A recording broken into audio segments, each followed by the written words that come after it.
আমি পেঁয়াজটা কুচি কুচি করে কেটে নিলাম। বয়েলড আলুটাকে ভালো করে গ্রেটারের সাহায্যে গ্রেট করে ম্যাশ করে নিয়েছি। এবার এতে পেঁয়াজ কুচি, 1 চামচ মতো কর্নফ্লাওয়ার, 2 চামচ বেসন বা গ্রাম ফ্লাওয়ার এগুলো অ্যাড করে নেব। আন্দাজ মতো নুন দিয়ে নিয়েছি আর দেব ভাজা মশলা, আর লাস্টে অ্যাড করলাম একটু কাশ্মীরি মির্চ, একটু কালারের জন্য। এবার ভালো করে এগুলোকে সব মিক্স করে নেব।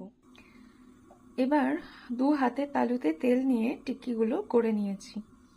দেখুন এরকম, খুব বেশি বড় করিনি আমি, এই সাইজটা রেখেছি। আর এদিকে ফ্রাইং প্যানে তেলটা আসতে দিচ্ছি। তেল এসে গেছে, এবার ফ্রাই করে নেব।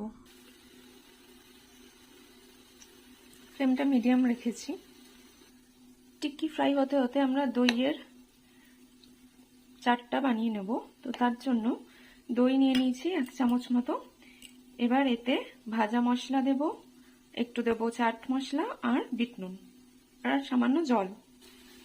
1 পিঠ হয়ে গেছে, আরেক পিঠ উল্টে দিলাম আমি।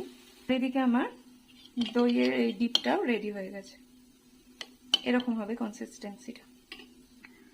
দেখুন টিক্কিগুলো সুন্দর ফ্রাই হয়ে গেছে। আমি তুলে নিয়ে একটা ন্যাপকিনের ওপর রেখে দিয়েছি যাতে এক্সেস অয়েলটা অ্যাবসর্ব করে নেয়।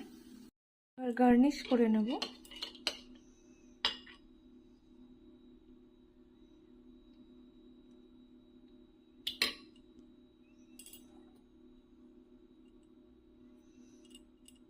এরপরে একটু সসও দিতে পারেন, ভালো লাগবে খেতে।